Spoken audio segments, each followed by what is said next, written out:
Un dispositivo antiguo, comparable a un ordenador, permaneció sumergido e inerte durante milenios. Cuando fue exhumado a principios del siglo XX, se lo tomó erróneamente por un insignificante conjunto de madera y metal. Solo tras un análisis riguroso, la máquina de Anticitera sacudió nuestra visión de los antiguos griegos y su comprensión del cielo. ¿Podemos realmente hablar de un ordenador? Todo depende de la definición que se le dé. Se sabe que el primer aparato mecánico de este tipo se concibió en 1822, con la única función de asistir en cálculos elementales. El mecanismo de Anticitera, en cambio, no disponía de pantalla ni teclado. Se compone de 3 fragmentos de bronce finamente trabajados, engranajes semejantes a los de un reloj y un anillo graduado que recuerda a un transportador. Ningún otro objeto comparable data de una época tan remota. Solo tras la invención de los rayos X, los investigadores pudieron empezar a desentrañar los secretos de este artefacto. Descubrieron pronto que el mecanismo de Anticitera servía, sin duda, para observar la trayectoria de los astros. Su funcionamiento se basaba en una compleja red de pequeños engranajes ocultos en una caja de madera, no para medir la hora, sino para anticipar fenómenos celestes. Ofrecía a su usuario una visión inédita de la posición del Sol, la Luna y los planetas en un momento dado. Bastaba accionar un botón para ponerlo en marcha, revelando la danza de los cuerpos celestes. Uno de los aspectos más enigmáticos de este objeto es la presencia de estos curiosos punteros planetarios. Hoy se admite que los movimientos de los planetas se explican por su órbita alrededor del Sol. Sin embargo, algunos sostienen que los astrónomos griegos de la época no habrían alcanzado tal grado de conocimiento. Algunos pensadores de la Grecia antigua llegaron a formular la hipótesis de un Sol ocupando el centro del universo conocido. No obstante, esta idea permaneció marginal, y con razón. Si la Tierra gira sobre sí misma mientras orbita alrededor del Sol, ¿por qué no sentimos ningún movimiento? Es posible que algunas piezas del mecanismo de Anticitera permanezcan todavía en el fondo del mar y que otras hayan desaparecido para siempre. Así, la finalidad de este instrumento podría quedar fuera de nuestro alcance eternamente. La versión oficial sobre la primera pila sostiene que se habría inventado hacia el siglo X. Este dispositivo consistía en una alternancia de discos de cobre y de zinc, separados por un trozo de tejido, todo ello sumergido en un compuesto químico que permitía la conducción eléctrica. Sin embargo, algunos arqueólogos afirman haber exhumado una pila 10 veces más antigua, conocida como la batería de Bagdad. Podría ser, por tanto, que los inicios de esta tecnología hubieran atravesado discretamente los siglos ante nuestros ojos. A primera vista, la pila de Bagdad podría pasar fácilmente por un simple recipiente de arcilla. Lo que la distingue son sus componentes. Un conjunto de elementos insólitos, encajados unos en otros. En su interior se hallaba un cilindro de cobre, rodeando una varilla de hierro, la cual habría atravesado la tapa del recipiente. El arqueólogo aficionado que hizo este singular descubrimiento nunca redactó un informe detallado sobre el contexto, el lugar o las circunstancias exactas de su hallazgo. No obstante, la teoría más difundida sostiene que este objeto fue hallado en la región de la actual Bagdad, en Irak. Otro punto en el que la mayoría de expertos coinciden es que esta batería procedería de la antigua ciudad de Ctesifonte.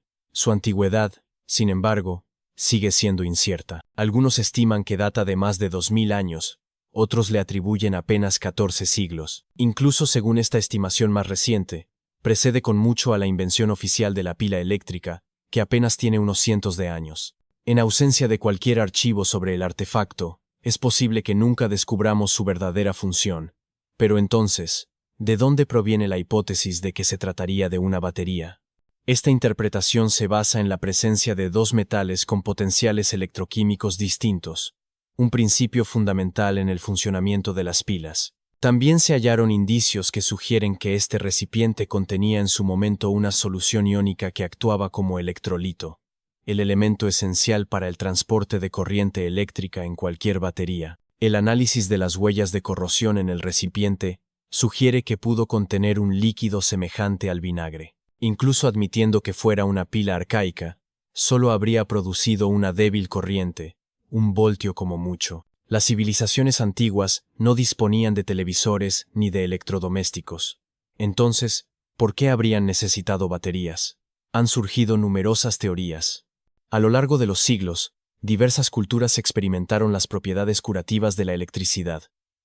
Los griegos, por ejemplo, aliviaban ciertos dolores colocando anguilas eléctricas sobre sus pies. Otra hipótesis fascinante sostiene que estas pilas se habrían ocultado en estatuas para provocar un ligero zumbido, confiriendo así un aura mística al ritual espiritual. Algunos sugieren también que este dispositivo se utilizaba para el chapado de metales, en particular para dorar objetos, una técnica común entre los antiguos joyeros. Y si no se trataba de un generador de electricidad, tal vez solo fuera un recipiente destinado a proteger pergaminos. En ese caso, la varilla de hierro habría servido de eje alrededor del cual se enrollaba el manuscrito antes de introducirlo en el cilindro de cobre. En otras regiones del mundo, es una modesta moneda la que parece haber desafiado las leyes del tiempo. En 1957, un arqueólogo aficionado hizo un hallazgo intrigante en Maine, Estados Unidos.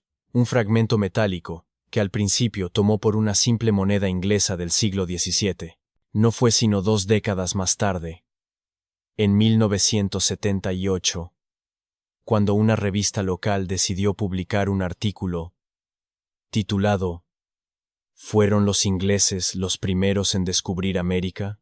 Un experto londinense en numismática, tras un simple vistazo, comprendió que la moneda no era inglesa.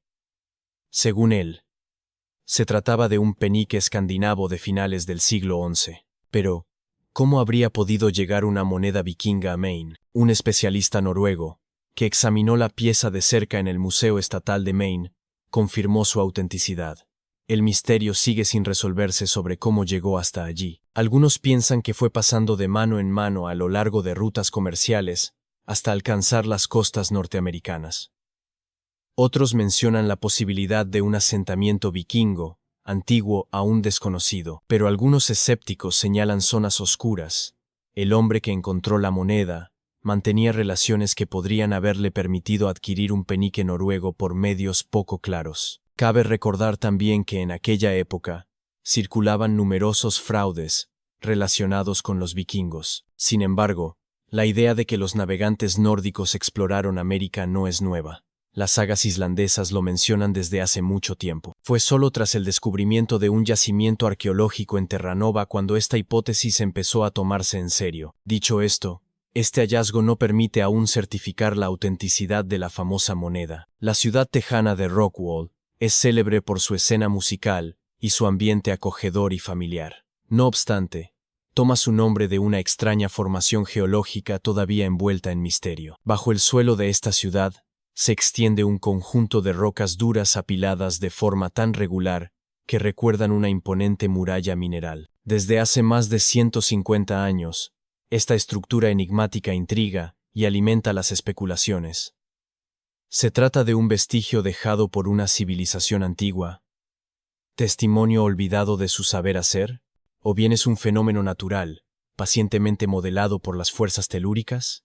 A lo largo de las eras geológicas, esta formación ha sido observada en más de una decena de lugares en torno a la ciudad, tanto en superficie como en profundidad. En su búsqueda de respuestas, los investigadores sometieron las piedras que forman esta presunta muralla a diversos exámenes científicos. Ya en 1901, un geólogo propuso que el conjunto no era más que un dique de arenisca originado por un proceso natural. Las investigaciones realizadas desde entonces han apoyado esta idea, y especialistas de la Universidad de Texas, en Dallas, confirmaron que estas rocas se formaron lentamente durante millones de años, a partir de depósitos sedimentarios que se consolidaron con el tiempo. A pesar de este consenso, algunos siguen creyendo que la formación de Rockwall oculta otro secreto. Desde hace décadas circulan relatos que hablan de escaleras, bóvedas e incluso verdaderos pasillos, apoyados por antiguos artículos de prensa y el folclore local.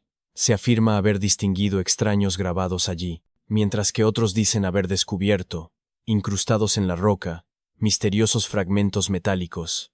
La explicación más racional sería que esas escaleras y arcos no son más que fruto de fracturas naturales de la roca que generan formas semejantes. En cuanto a los objetos metálicos mencionados, se trataría, según los científicos, de simples concentraciones de minerales ricos en hierro. No hay prueba tangible de una intervención humana, sea la formación de Rockwall, obra de manos antiguas, o una maravilla de la geología. Sigue siendo un elemento emblemático del patrimonio y de la identidad de esta ciudad. No se trata de un simple decorado de dunas, sino de una auténtica ciudad desértica situada en Níger. Yadot fue probablemente edificada por el pueblo nómada de los Sao, y está repleta de casas fortificadas de sal y arcilla, dotadas de muros imponentes y pasadizos secretos. Encajada en el corazón del desierto, antaño constituía una etapa esencial para las caravanas transsaharianas, pero hoy no es más que un refugio para contrabandistas y bandidos. El acceso está prohibido desde 2002 debido a su peligrosidad, y el origen de los SAR permanece envuelto en misterio. No se ha realizado ningún estudio arqueológico, lo que deja muchas preguntas sin respuesta. Incluso hoy, las arenas cambiantes revelan y ocultan partes de sus antiguas ruinas, alimentando las especulaciones sobre lo que aún podría estar escondido bajo el desierto. Hablando de estructuras enterradas, los investigadores quedaron estupefactos con el descubrimiento de tubos de lava en Arabia Saudita. Estos pasadizos subterráneos se forman cuando la lava en fusión se enfría. Los investigadores piensan que antiguos nómadas pudieron utilizar estos túneles para sobrevivir a las extremas condiciones del desierto. Durante su excavación, los arqueólogos hallaron artefactos, pinturas rupestres y restos óseos. El arte y los huesos de animales sugieren que quienes usaron estos túneles eran probablemente pastores. Aún se trata de determinar si estos grupos residían allí durante largos periodos o si los túneles solo servían como refugio temporal. La pirámide de Khof se alza desde hace milenios, pero sigue guardando secretos. Gracias a una tecnología avanzada de escaneo, los científicos descubrieron dos estructuras ocultas bajo un antiguo sitio funerario. La primera es una estructura poco profunda, mientras que debajo se encuentra un espacio mucho mayor que podría ser un lugar de sepultura o una cámara. La estructura más pequeña fue deliberadamente rellenada con arena, mientras que la más profunda podría ser una cámara vacía. Se estima que ambas están conectadas, quizá mediante un pasaje que lleva a una cámara secreta. Este descubrimiento es de capital importancia, ya que podría ofrecernos nuevas perspectivas sobre los constructores de las pirámides y sus motivaciones. El mundo es rico en escritos antiguos, pero algunos mensajes siguen siendo impenetrables. Como el misterio de la tabla de Bachepley.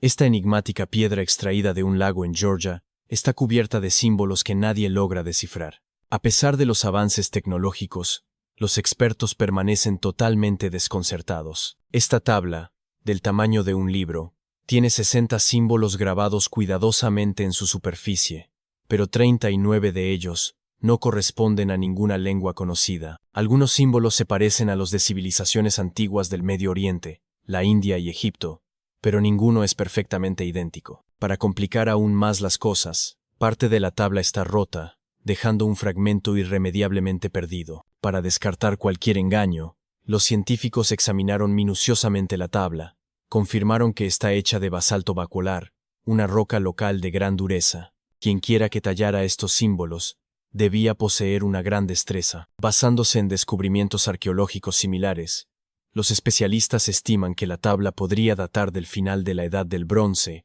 o del inicio de la Edad del Hierro. Algunos símbolos se repiten, lo que podría indicar que representan números. Tal vez se trate de un inventario, de un registro de batalla, o incluso de una ofrenda. Mientras no se descifre el código, la tabla de Bachepley seguirá siendo un misterio insondable surgido de las profundidades de la historia. Los expertos también están perplejos por el significado de este disco minoico. El disco de Phaistos es uno de los hallazgos más misteriosos de la civilización minoica. Este objeto de arcilla de 15 centímetros, descubierto en 1908, lleva unas extrañas marcas en espiral que nadie ha logrado descifrar por completo. El disco presenta 240 y unos símbolos en ambas caras, que representan desde humanos y animales hasta herramientas y plantas. Se han propuesto muchas teorías sobre su significado. Algunos piensan que podría tratarse de una forma arcaica de griego, otros creen que es una oración o un himno, y algunos incluso sostienen que podría ser una carta de un rey de Anatolia dirigida a un soberano griego. Veremos quién logra ser el primero en resolver este misterio. Siempre es un día emocionante para un arqueólogo, cuando descubre algo tan impresionante como una cabeza de mármol de 2 años de antigüedad. Una misión arqueológica francesa emprendió excavaciones en una vieja casa medieval cercana a Alejandría, en Egipto, y halló la cabeza de una estatua que representa a un anciano, probablemente enfermo.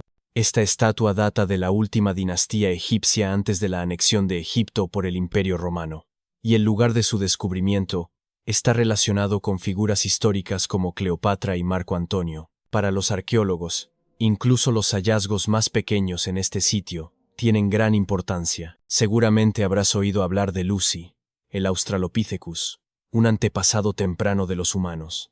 Pues bien, los científicos han hallado huellas de su especie en algún lugar de Tanzania. Las huellas de la Etoli, como se las conoce, tienen más de 3 millones de años. La pista se extiende unos 27 metros y contiene unas 70 huellas dejadas por un grupo de humanos primitivos que caminaron sobre cenizas volcánicas húmedas.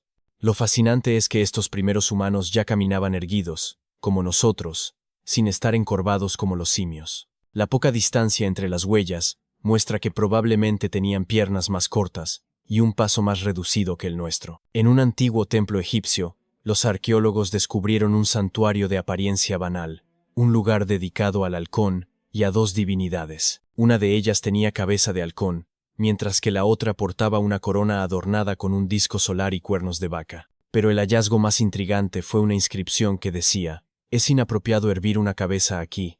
En el centro del santuario, 15 cabezas de halcón estaban cuidadosamente dispuestas sobre un pedestal, probablemente como ofrenda a la divinidad correspondiente. Una teoría sostiene que los pájaros fueron primero hervidos, tal vez para retirarles las plumas antes de ser colocados en el santuario, en conformidad con la extraña regla grabada en la piedra. Los arqueólogos también encontraron cerca un arpón de hierro de 33 centímetros. Su función exacta sigue siendo desconocida, aunque el santuario contenía igualmente restos de peces, mamíferos y huevos de aves, lo que sugiere que los rituales tal vez incluían banquetes. Y hablando del antiguo Egipto, he aquí un caso curioso.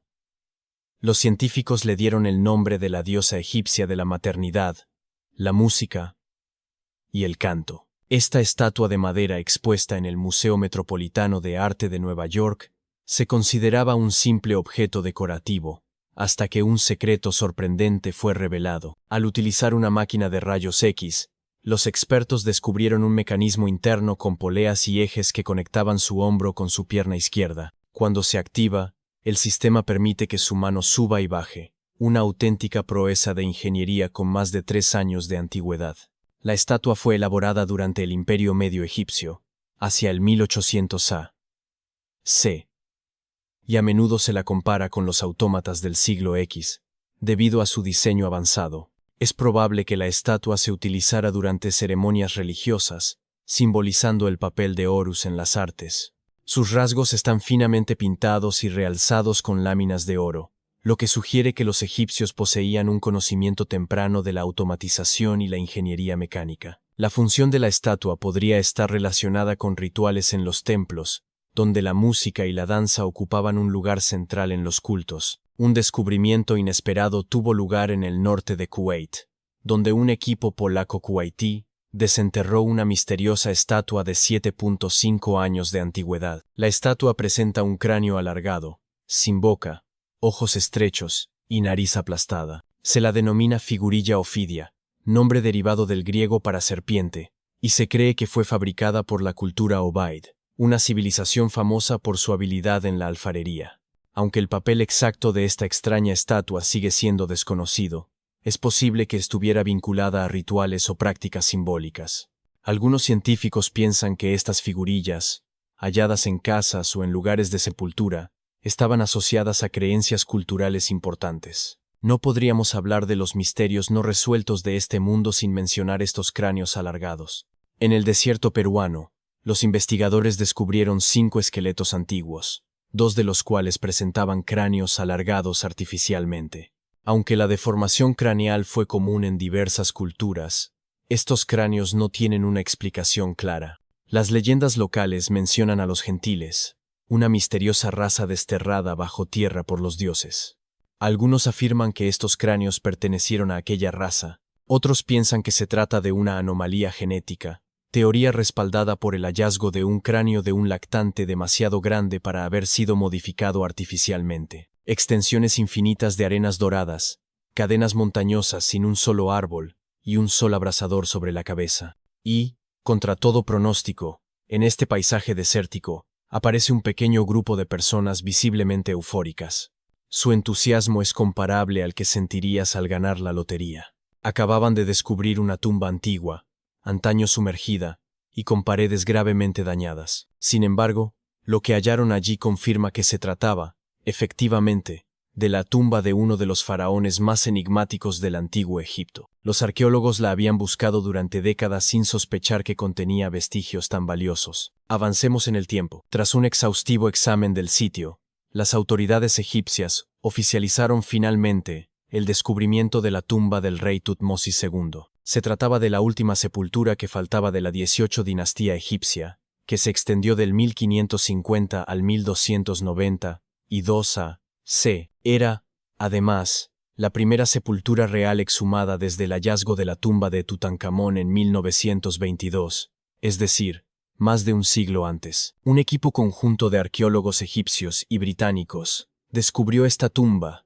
situada en las montañas Tebana al oeste de Luxor, cerca del célebre Valle de los Reyes. Hasta entonces, el sitio era conocido simplemente como Tumba C, pero las excavaciones permitieron reunir pruebas irrefutables de que pertenecía al rey Tutmosis II. En realidad, la entrada de la tumba y su corredor principal se habían identificado ya en 2020. Sin embargo, las primeras hipótesis apuntaban a que era la tumba de una reina, debido a su cercanía con las sepulturas de las esposas de Tutmosis III. También se hallaba cerca de la tumba de la reina Hatshepsut, que en origen estaba destinada a ella cuando aún era esposa real. Su destino dio un giro inesperado cuando accedió al trono, aunque este episodio singular merece tratarse aparte. Muy pronto, los investigadores comprendieron que su descubrimiento era de importancia capital. Hallaron vasos de alabastro con el nombre de Tutmosis, 2 de ellos con la inscripción Rey difunto. Fue entonces cuando comprendieron que estaban ante la verdadera tumba del soberano. Por desgracia, esta tumba no escapó a los estragos del tiempo. Según el ministro de Turismo y Antigüedades egipcio, también líder del equipo nacional de arqueología, la tumba sufrió daños considerables a raíz de violentas crecidas que se produjeron poco después de la muerte del faraón. Las aguas inundaron la cámara funeraria, causando probablemente la destrucción o dispersión de muchos objetos originales. Una gran parte de los elementos que antes se encontraban allí fueron trasladados a otros lugares en un intento de preservarlos. Los arqueólogos identificaron una arquitectura bastante clásica, una entrada y un corredor inclinado que conducían a la cámara funeraria. Ese corredor, recubierto con un grueso enlucido blanco, se elevaba aproximadamente 40 metros por encima del nivel del suelo de la sala principal. Una amplia escalera y un impresionante pasillo de fuerte pendiente daban testimonio de la solemnidad de la tumba. La exploración fue larga y difícil, pues el acceso estaba bloqueado por montones de escombros arrastrados por las inundaciones y por derrumbes. Solo después de arrastrarse unos 10 metros por un paso estrecho, que dejaba apenas una abertura de 40 centímetros en la parte superior, una pesadilla para los claustrofóbicos, el equipo logró penetrar en la cámara funeraria. Pero allí les esperaba una sorpresa. Una vez retirados los escombros, los investigadores esperaban encontrar los restos aplastados de un enterramiento. Sin embargo, para su asombro, la cámara estaba completamente vacía. Y no se trataba de un acto de pillaje. La tumba había sido vaciada voluntariamente. Pronto comprendieron que había quedado inundada poco después de su construcción, al pie de una cascada. Esto ocurrió apenas unos años después de que el soberano fuera sepultado, obligando a los sacerdotes a trasladar su cuerpo y sus objetos funerarios a otro lugar. Esta circunstancia explicaría precisamente la presencia de un segundo corredor, probablemente creado para facilitar la retirada del cuerpo de Tutmosis de la tumba anegada. A pesar de los daños, el equipo arqueológico halló descubrimientos fascinantes: restos de enlucido decorado, inscripciones azules, estrellas amarillas, así como fragmentos del Libro del Amduat, uno de los principales textos funerarios del antiguo Egipto. Esta recopilación buscaba guiar al difunto en el más allá y asegurar el éxito de su viaje subterráneo. Echemos un vistazo a la 18, dinastía egipcia. Se caracterizó por la expansión militar, el crecimiento del imperio y la construcción de monumentos extraordinarios. Entre las figuras más emblemáticas de esta época se cuentan Tutmosis I y Tutmosis III, dos soberanos guerreros que dejaron una huella perdurable en la historia. Tutmosis I, estratega temible, dirigió campañas decisivas que extendieron las fronteras del reino hasta la cuarta catarata del Nilo. Sus victorias abrieron nuevos circuitos comerciales a Egipto, consolidaron sus alianzas y aumentaron su prosperidad. Tal fue su importancia que sus logros quedaron grabados en las tumbas de los más altos dignatarios. Tutmosis III, apodado a veces el Grande, fue aún más lejos. Brillante estratega. Primero, fue general bajo la reina Hatshepsut. Antes de acceder él mismo al trono, lideró entre 17 y 20 campañas militares, todas victoriosas, que llevaron al imperio a su apogeo. También fue el responsable de la primera marina conocida. Con todo, Tutmosis III sigue siendo en muchos aspectos el mayor faraón guerrero de Egipto. Entre estos dos gigantes, Tutmosis II aparece como una figura mucho más discreta, el eterno hermano menor. Quizá por eso su reinado, que duró unos 5 años, terminó hacia el 1479 a.C. Cuando murió a los 30 años, seguía rodeado de misterio. Sus logros son desconocidos, y la ubicación de su sepultura permaneció inhallable durante varios siglos. El cuerpo de Tutmosis II fue descubierto en el siglo XIX.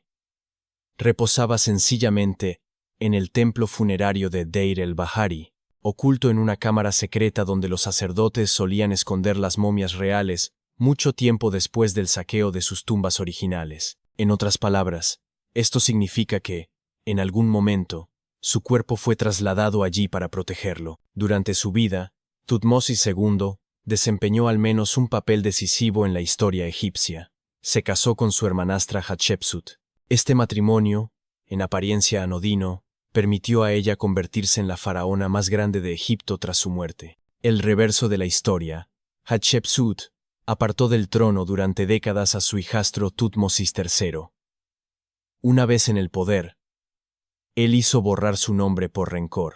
Sin embargo, Hatshepsut figura entre los más grandes soberanos de todo Egipto, hombres y mujeres por igual.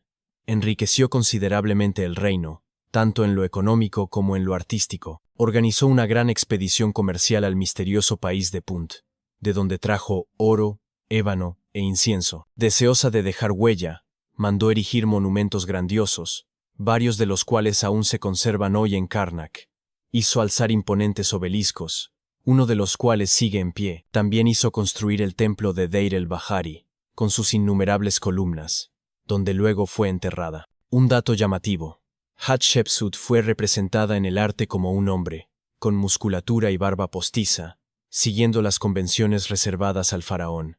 No obstante, ella se aseguraba de que su identidad femenina no fuera nunca del todo borrada, haciéndose llamar hija de Ra o su majestad.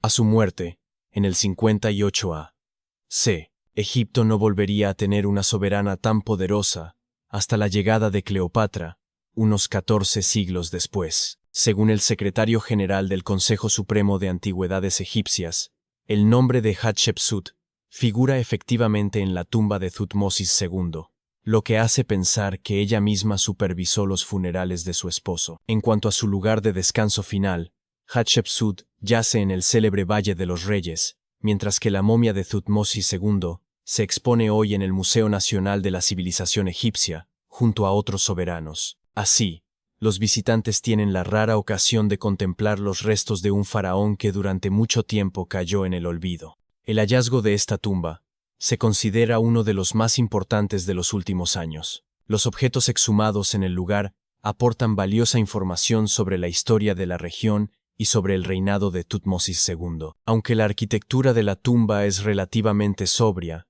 y sigue las líneas clásicas que luego adoptarían otros soberanos, su valor histórico es indiscutible. Sea como sea, las excavaciones están lejos de haber terminado. Los arqueólogos se concentran ahora en otro enigma: ¿Qué ocurrió con el contenido desaparecido de la tumba?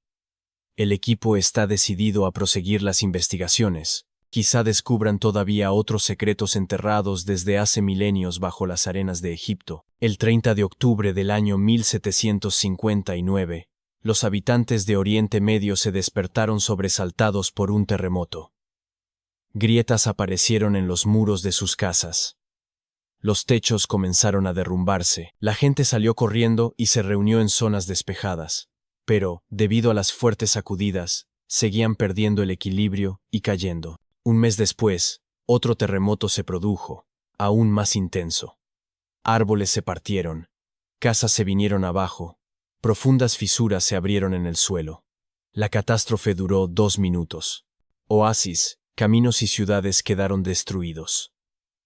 Milagrosamente, los antiguos edificios de Baalbek resistieron los terremotos. Algunos historiadores afirman que este majestuoso y misterioso lugar fue construido bajo el Imperio Romano. Pero muchos investigadores no están de acuerdo. Sea cual sea la verdad, la ciudad es uno de los principales misterios arqueológicos de la humanidad. El edificio más asombroso de Baalbek es el templo de Júpiter. Los romanos creían que Júpiter tenía poder sobre los rayos y el trueno. El templo se parecía a una plataforma con 54 columnas que sostenían un tejado colosal. Hoy solo pueden verse 6 columnas de 20 metros de altura.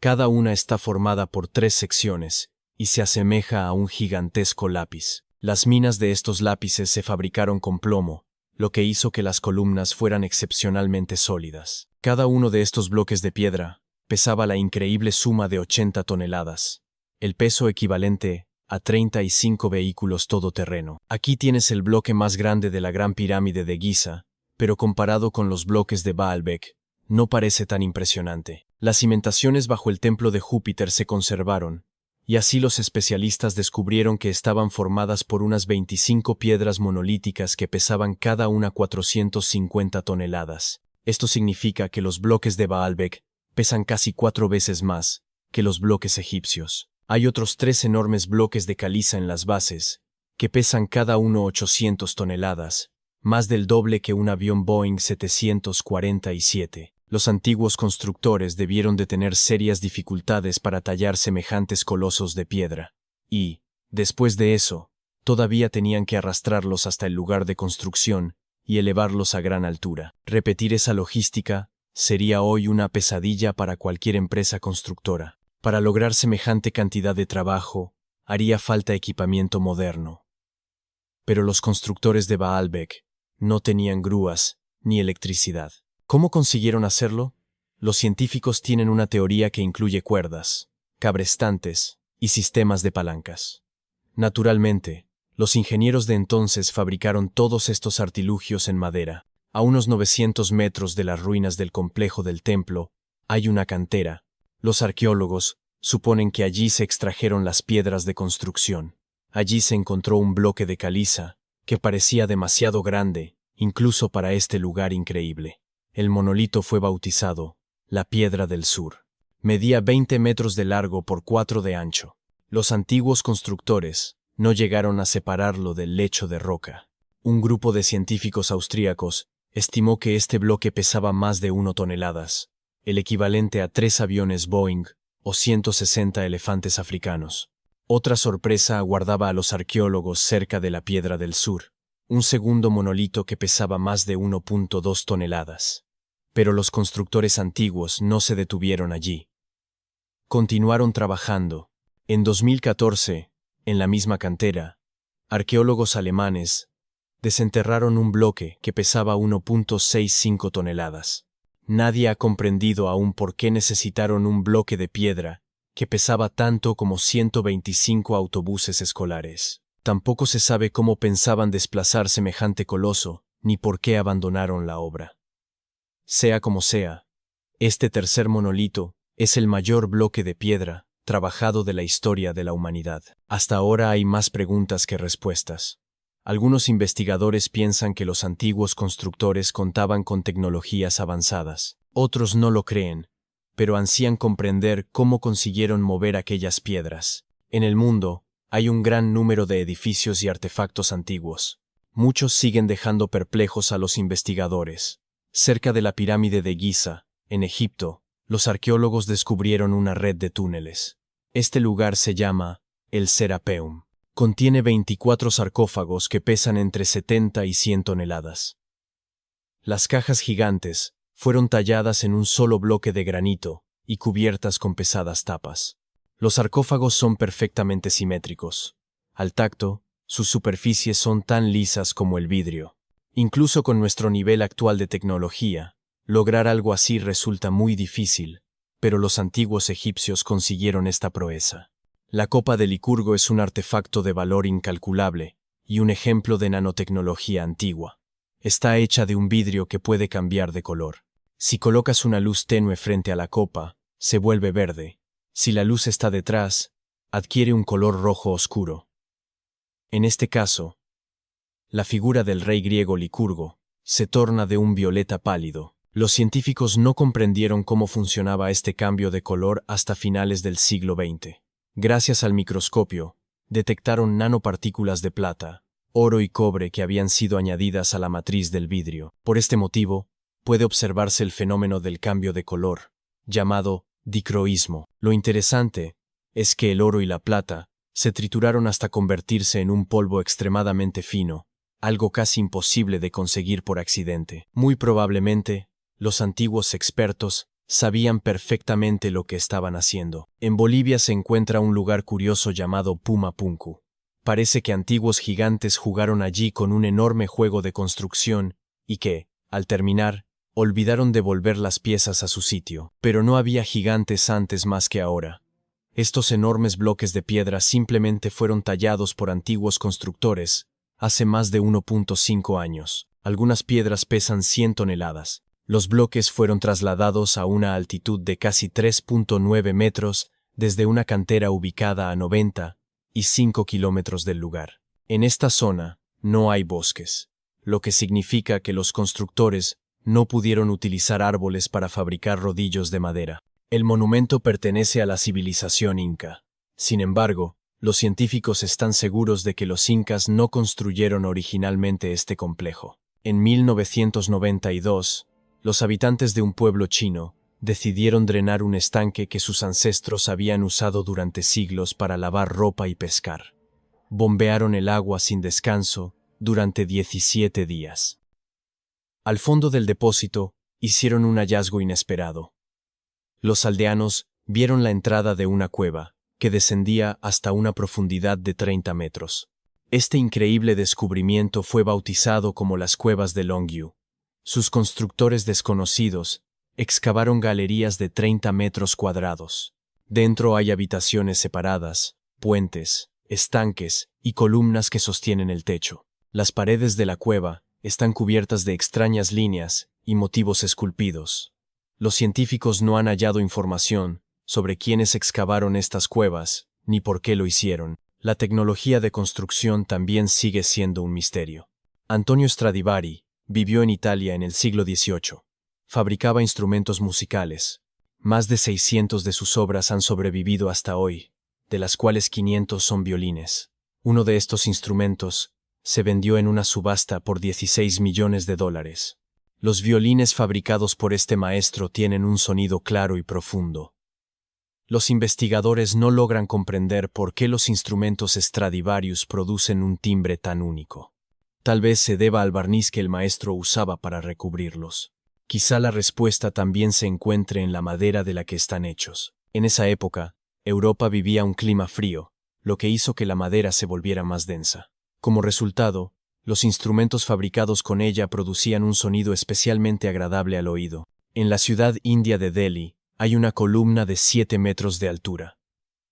Pesa 6 toneladas y media, y está compuesta en un 98% por hierro forjado. Esta columna, de 1600 años de antigüedad, no presenta ningún signo de óxido ni degradación. Los científicos piensan que si el monumento se ha conservado tan bien, es gracias al clima seco y a la composición química del metal, que lo hizo resistente a la corrosión. Y, sin embargo, los investigadores no saben cómo los antiguos herreros lograron fabricar un pilar de hierro tan resistente a la oxidación. Parece una proeza difícil incluso para los metalurgistas modernos. La roca Al-Nazlaa está dividida en dos partes por una grieta perfectamente recta. Cada bloque reposa sobre un pequeño pedestal. Algunas personas piensan que esto es prueba de una antigua tecnología láser, pero los geólogos creen que la grieta apareció por el movimiento del suelo o las vibraciones naturales bajo la roca. Este proceso condujo a la formación de la fisura, que se fue agrandando durante miles de años hasta dar al monumento natural la forma que hoy podemos observar. Si hay una cuestión que sigue desconcertando a los arqueólogos, es esta. ¿Cómo lograron los antiguos egipcios construir esas pirámides monumentales? Según lo que sabemos hasta ahora, sus medios parecían muy limitados, sobre todo en lo relativo a las herramientas y materiales necesarios. Aunque aún no disponemos de una respuesta plenamente convincente, algunas teorías fascinantes merecen ser examinadas. Entre estas hipótesis, una de las más creíbles menciona un método ingenioso empleado por los egipcios: construir una rampa inclinada y serpenteante hecha de ladrillos de barro y arena, que rodeaba progresivamente la pirámide en construcción. A medida que el edificio ganaba altura, iban ajustando el tamaño y la extensión de esta estructura, un método ingenioso que recuerda a un juego de Jenga antiguo. Pero entonces, ¿cómo lograban subir esos bloques colosales hasta la cima? Según Heródoto, el célebre historiador griego de la antigüedad, se usaron trineos, rodillos y palancas, convirtiendo la obra en una gigantesca prueba de fuerza colectiva. Siempre según estos relatos, se necesitaron no menos de 20 años para terminar la pirámide de Keops, esa obra maestra emblemática. Heródoto no se detiene allí. Avanza un dato asombroso. Afirma que 100 hombres participaron en este increíble proyecto. ¿Se movilizó a toda la población egipcia? Probablemente no. Pero es plausible que la mayoría de estos trabajadores fueran campesinos movilizados durante la crecida del Nilo, cuando se suspendían las labores agrícolas. Una organización ingeniosa, adaptada al ciclo natural del río. Los arqueólogos contemporáneos, sin embargo, han matizado esta visión. Hacia finales del siglo XX, algunos hallazgos revelaron que la mano de obra podría haber sido mucho menor y más especializada. En lugar de 100, 0 obreros. Un equipo de unos pocos miles de trabajadores permanentes, asistidos por personal de apoyo, panaderos, médicos y algunos sacerdotes, habría bastado para llevar a cabo esta proeza arquitectónica. Otra teoría, bastante audaz, propone que las pirámides fueron construidas de arriba hacia abajo. Según esta hipótesis, estos monumentos habrían comenzado siendo simples colinas aisladas usadas como cantera. Las piedras habrían sido extraídas poco a poco, y con el tiempo, ingenieros sucesivos habrían modelado estas colinas para darles la forma de pirámides. Antes de rechazar esta idea como una fantasía, algunos encuentran en ella un atisbo de plausibilidad. Después de todo, existen colinas aisladas que, en algunos casos, podrían sustentar esa posibilidad, ya fuera mediante la construcción de rampas o técnicas de trabajo ingeniosas.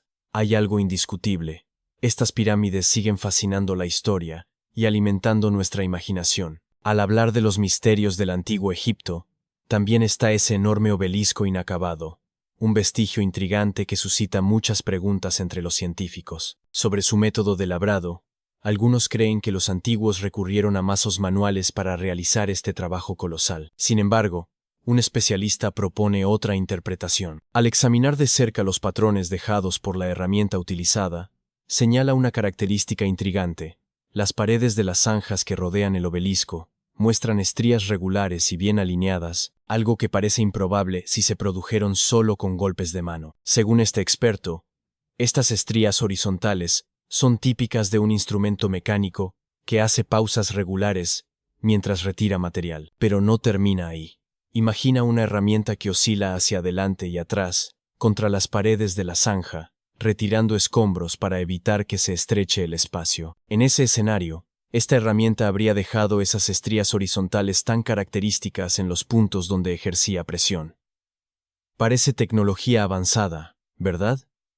¿Y sabes qué? Es poco probable que los egipcios de la V-dinastía contaran con conocimientos tan sofisticados. Otro egiptólogo de renombre, durante sus exploraciones, también descubrió varios taladros de corona. Aunque las verdaderas brocas faltan, su colección contiene vestigios curiosos de núcleos perforados en caliza, alabastro e incluso granito. Los egipcios no se conformaron con esas impresionantes construcciones. En realidad, ellos fueron los genios que crearon el espejo portátil. Sí, ese pequeño espejo que usamos a diario para revisar nuestro aspecto. Pero aquí está el detalle. Aquellos espejos eran auténticas obras de arte.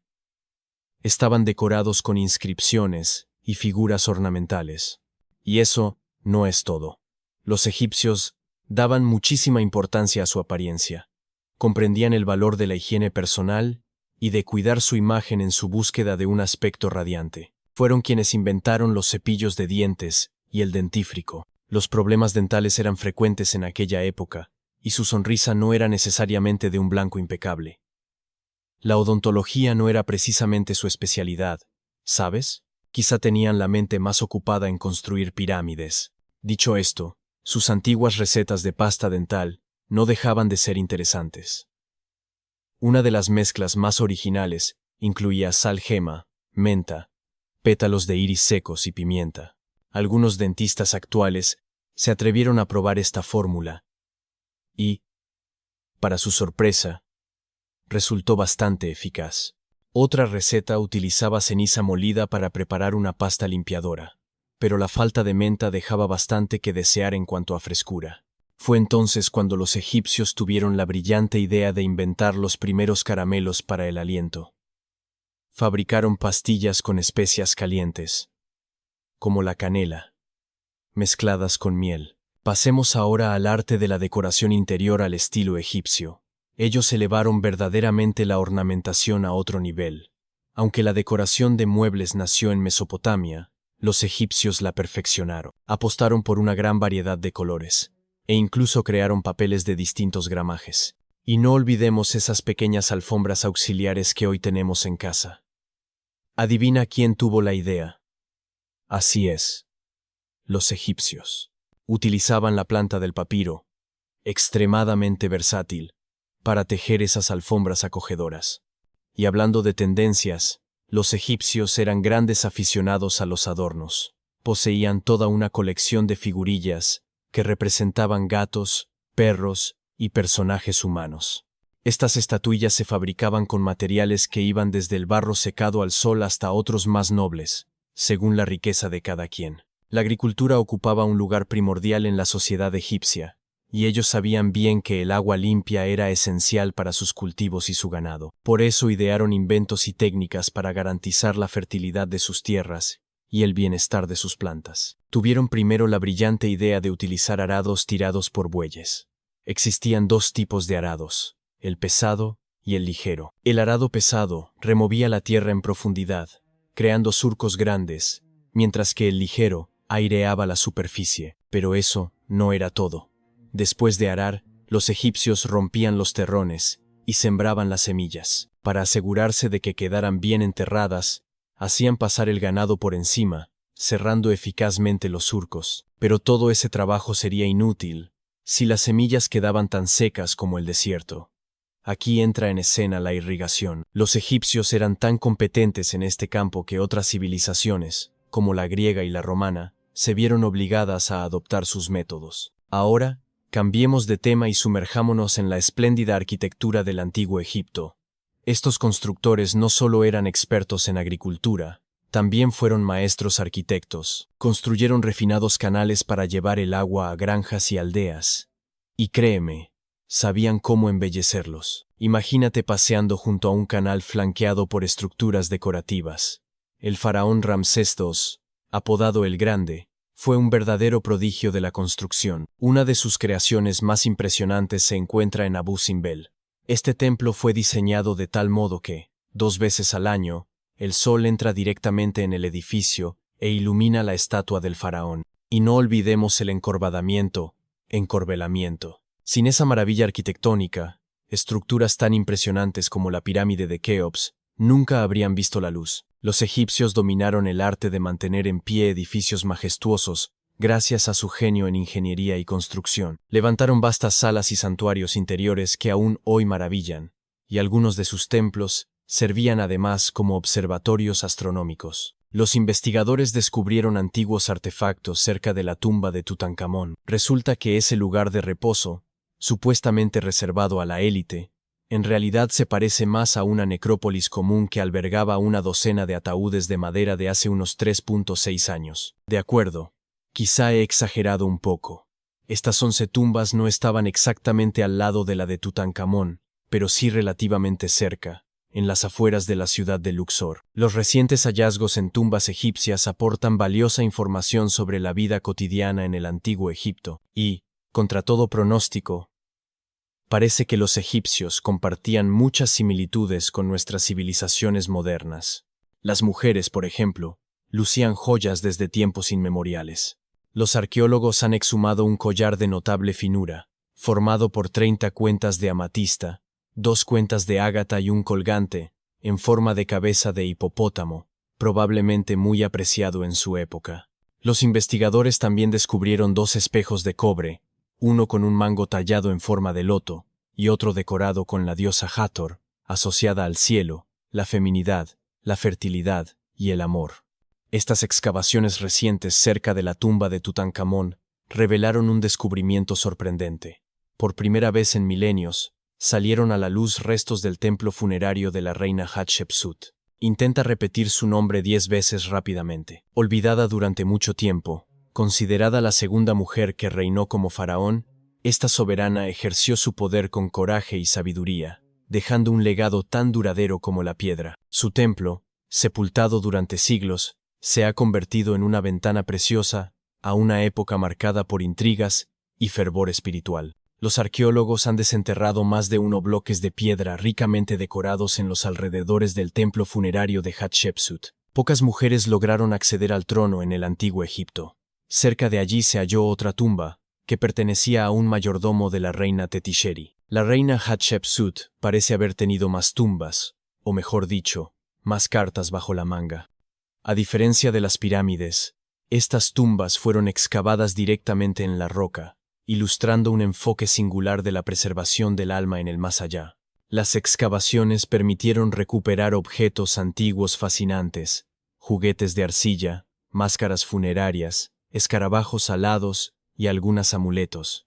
Por desgracia, es probable que muchos otros artefactos se perdieran con los siglos, pues visitantes menos escrupulosos que los arqueólogos exploraron el sitio antes que ellos. Es muy probable que saqueadores se llevaran piezas de gran valor. Aún así, dejaron algunos vestigios interesantes para los investigadores, como vasijas destinadas a ofrendas de pan y carne, y arcos que sugieren un vínculo entre los propietarios de esas tumbas y el ejército egipcio. Hablando de proteger el alma, resulta más importante de lo que podrías creer, sobre todo cuando se deambule por esos lugares, en busca de secretos enterrados. No eres de los que temen la maldición de Tutankamón, ¿verdad? Déjame contarte lo que ocurrió con quienes se atrevieron a desafiarla. Pero no te tomes todo al pie de la letra. Durante años, algunos egiptólogos en particular quienes se interesaban por lo paranormal, estuvieron convencidos de que una maldición pesaba sobre los hallazgos relacionados con Tutankamón. Esta creencia nació de la muerte repentina e inexplicable de varios miembros del equipo, que exhumó su tumba en 1922. Como no había una explicación científica evidente para estos fallecimientos, era más sencillo atribuirlos a una fuerza sobrenatural y no hacer más preguntas.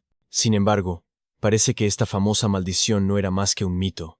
En realidad, esas muertes podrían deberse a la exposición a radiaciones mortales. Pero ¿de dónde provenía esa radioactividad? Después de todo, si la radiactividad fue descubierta en el siglo XIX, cuesta imaginar que los antiguos egipcios tuvieran acceso a radio para iluminar la tumba de Tutankamón con un resplandor inquietante. Entonces, ¿cuál es la verdadera explicación? Es posible que residuos tóxicos fueran los responsables de esas muertes misteriosas. Niveles elevados de radiación procedentes de uranio y otras sustancias peligrosas podrían haber quedado atrapados en la tumba durante más de 3 años. De hecho, se rumorea que la cámara funeraria de Tutankamón todavía contiene hoy tasas de radiación tan altas que cualquiera que entre podría desarrollar una enfermedad incurable debido a tanta exposición. Y si esto te parece exagerado, piensa que podrías acercarte a un nivel de contaminación similar si dejas que restos de comida se pudran en el fondo de tu nevera durante un mes. Sin embargo, esta radiactividad no se limita a la tumba de Tutankamón. La búsqueda de artefactos egipcios es, al mismo tiempo, fascinante y peligrosa.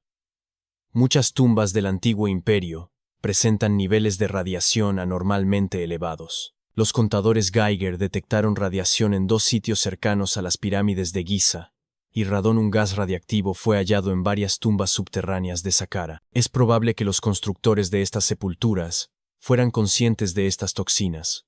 Advertencias grabadas en las paredes amenazaban con una muerte inevitable a cualquiera que se atreviera a profanar estos lugares. Una de las inscripciones prevenía que quien violara esa tumba perecería de un mal que ningún médico sabría comprender. Otras fórmulas que evocaban prohibiciones dictadas por espíritus malignos probablemente reforzaron el temor a esas maldiciones antiguas. Desde siempre, estas advertencias intrigaron a los arqueólogos, pero un suceso ocurrido hace un siglo reavivó el miedo a las maldiciones. En 1922, poco después de abrir la tumba de Tutankamón, Lord Carnarvon, que había financiado la expedición, murió en circunstancias misteriosas, al igual que muchas otras personas que habían explorado la tumba. Arthur Weigel, un egiptólogo británico presente durante la apertura, es considerado uno de los artífices del mito de la maldición. Ironías del destino. Murió prematuramente en 1934, con apenas 50 años.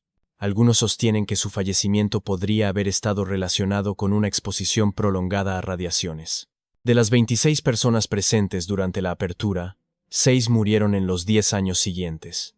Sin embargo, esas muertes no se debieron todas a rayos X. Hubo causas variadas: asfixia, accidente cerebrovascular, insuficiencia cardíaca, neumonía e incluso envenenamiento. Siniestras, ¿no crees? Aún así, un hombre parece haber escapado a esa supuesta maldición.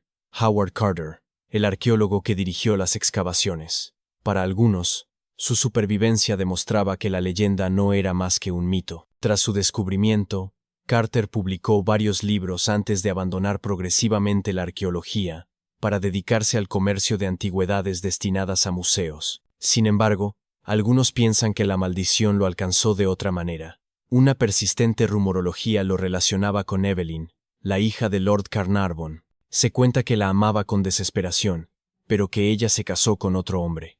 Desolado, habría decidido permanecer soltero hasta el final de su vida. Otra forma de maldición, más sutil, pero igual de cruel. Otros afirmaron que mantuvieron una relación durante su estancia en Egipto, pero que todo terminó con la muerte de su padre y su marcha definitiva del país. Sin embargo, estos relatos carecen de pruebas. Evelyn tenía solo 6 años cuando se conocieron, y su relación se mantuvo cordial hasta el final. Ella estuvo presente en su funeral, y fue una de las pocas invitadas. Ella negó toda historia romántica, afirmando que no eran tan cercanos. Un año después del descubrimiento de la tumba de Tutankamón, Evelyn se casó con el político Sir Brograve Beauchamp, y tuvo una hija. Ese mismo año, Beauchamp visitó la sepultura con sus padres, guiados por Carter. Carter nunca se casó, y aparte de las especulaciones póstumas sobre Evelyn, no se le atribuyen otras relaciones amorosas. Si la leyenda de la maldición aporta un matiz intrigante a su historia, su carácter distante respecto a las relaciones personales será evidente mucho antes de abrir la tumba. Carter simplemente no era una persona sociable. En 1939, tras una larga lucha contra la enfermedad, acabó por sucumbir. Tenía 64 años, una esperanza de vida perfectamente normal en el Reino Unido en aquella época. Por eso, nadie consideró su muerte sospechosa, ni la vinculó a ninguna maldición. Tras su fallecimiento, se descubrió que varios artefactos de la tumba de Tutankamón se encontraban en su piso de Londres. Finalmente, estos objetos fueron devueltos a Egipto, un hecho que algunos interpretaron como la conclusión de la maldición. Quizá, si no hubiera conservado esos recuerdos en su casa, habría vivido mucho más tiempo. En cuanto a las otras muertes, conservan su parte de misterio. La teoría de la maldición seguramente se vio alimentada por sucesos inquietantes ocurridos durante las excavaciones. Carnarvon contrajo una grave infección tras la simple picadura de un mosquito, y en el momento de abrir la tumba, El Cairo sufrió un apagón inexplicable, seguido de una tormenta de arena. En Inglaterra, el perro de Lord Carnarvon, Susie, se escapó de la casa y comenzó a ladrar frenéticamente sin razón aparente. O al menos eso decían los testigos. Más extraño aún, en el instante exacto en que su amo exhaló su último aliento, el animal lanzó un aullido antes de desplomarse muerto. Quizá las radiaciones no tuvieron nada que ver, y los antiguos artefactos de la tumba de Tutankamón realmente llevaban consigo una maldición. Inquietante, ¿verdad? Secante, coseno, tangente, seno, 3.14159. Ese era el grito de guerra del club de trigonometría en aquellos tiempos. Para los demás estudiantes de matemáticas, términos como seno, tangente y pi eran sencillamente desconcertantes. ¿Quién los inventó y por qué? ¿Su único propósito era hacer la vida más difícil a los alumnos? Pues no exactamente. La trigonometría fue inventada por los antiguos egipcios. Necesitaban esos conocimientos para construir sus pirámides, y lo hicieron muy bien. La Gran Pirámide de Giza sigue en pie hoy, 4.5 años después de su construcción, y nadie ha presentado quejas. Así que salgamos de esta clase y emprendamos un viaje en el tiempo para desvelar los secretos de la precisión de los antiguos egipcios. Aquí estás, en la obra de la Gran Pirámide, a unos 15 kilómetros de El Cairo. La ciudad aún no existe. A tu alrededor, solo hay desierto y multitud de trabajadores. Están transportando enormes bloques de piedra que pesan cada uno 5 toneladas. Esos bloques descansan sobre trineos de madera que, a su vez, se apoyan en grandes cilindros. Un equipo de 8 hombres hace rodar los bloques hacia adelante. Es como ver el mecanismo de una caja registradora de supermercado, pero a una escala mucho mayor. Los científicos estiman que los egipcios usaron 3 millones de bloques de este tipo solo para la Gran Pirámide. Y el bloque que tienes ante ti es de los más ligeros. El más pesado pesaba casi 15 toneladas. ¿De dónde procedían todos esos bloques? La mayoría venían de canteras situadas alrededor de Giza. ¿No te parece impresionante? Espera a saber cómo transportaron granito a lo largo de 800 kilómetros hasta la pirámide. Por entonces, no existían ni ferrocarriles ni autopistas, pero sí el Nilo, ese poderoso río. Los investigadores creen que los egipcios excavaron un canal que conectaba el Nilo directamente con el lugar de construcción de las pirámides. Solo tenían que esperar el inicio de la temporada de crecidas. Y asunto resuelto. La subida de las aguas hacía flotar los pesados bloques. Pero, ¿cómo levantaron esas piedras enormes hasta la tierra firme y luego las apilaron hasta la cima? ¿Disponían de grúas gigantescas? Los antiguos egipcios resolvieron este problema, literalmente. Uno de los obreros te muestra la gran rampa que rodea la pirámide en construcción. Es como un camino de montaña que asciende en zigzag hasta la cima. Si la rampa hubiera ido directamente hasta la cúspide, los trabajadores no podrían haberla usado. Para arrastrar los bloques de piedra, la pendiente sería demasiado pronunciada. Los científicos calcularon que la inclinación máxima era de unos 8 grados. Por eso, los antiguos egipcios simplemente alargaron la rampa alrededor de la pirámide. Una vez más, esto no son más que teorías, pues la rampa podría haber estado en el interior de la pirámide, como sugieren algunos investigadores. El método de construcción exacto sigue siendo un misterio celosamente guardado por la Esfinge. ¿Ese es su verdadero nombre? Pues no. La Gran Esfinge no es más que un apodo de la estatua. Es como un seudónimo que usan los escritores cuando quieren ocultar su verdadera identidad, o un nombre artístico de un cantante. El nombre auténtico de la Esfinge, traducido del egipcio, significa Horus en el horizonte. Así llamaban a la divinidad egipcia del cielo. El misterio no termina ahí. Un hombre pasa ante ti con un cubo de pintura. Va a añadir un toque de color a la Gran Esfinge. Los investigadores hallaron restos de este pigmento rojo junto a su oreja. Era una pintura muy resistente que se conservó miles de años. Ahora estás de pie ante la Esfinge. Levantas la vista. Es realmente grande, ¿verdad? 20 metros de altura, para ser exactos. Resiste la tentación de hacerte un selfie. Vamos. Puedes hacerlo. Ahora notas algo más. Parece que la Esfinge se encuentra en el centro de un triángulo gigante. Es uno de los lados de la Gran Pirámide. Y no te engañan los ojos. La Esfinge está realmente alineada con la cara lateral de la pirámide. Aquí es donde las matemáticas entran en juego. Una pirámide tiene 4 caras, llamadas caras laterales. También hay una quinta cara, la base, pero esa no es visible. Es, como ya imaginarás, la cara oculta. La esfinge aún guarda otro misterio, su edad. Los científicos coinciden en que fue el faraón Kefren quien la mandó construir. Reinó tras su padre, que había levantado la gran pirámide cercana. Por tanto, ambas estructuras se terminaron en la misma época. Pero volvamos a los números curiosos. ¿Has oído hablar de Cleopatra? Esa princesa egipcia de la que se dice que era de gran belleza. Ella llegó a ver las pirámides, pero vivió más cerca de la invención del primer iPhone que de la época de los constructores de las pirámides. Fascinante, ¿verdad? Puedes ver a miles de personas alrededor tuyo. Trabajan sin descanso para edificar la tumba del faraón. Pero ¿cuántas eran exactamente? Un filósofo griego calculó que había hasta 100 obreros. Esa cifra parece aceptable para una estructura tan gigantesca, pero no puede ser del todo correcta. La ciencia simplemente no puede confirmarla. Los egiptólogos estiman que el número total de trabajadores rondaba los 30. Y sí, Indiana Jones podría haber sido uno de ellos, al menos en la gran pantalla. Pero llegó tarde. Los egiptólogos saben mucho sobre las pirámides, pero no lo saben todo. No porque no quieran, sino porque aún no han reunido pruebas suficientes.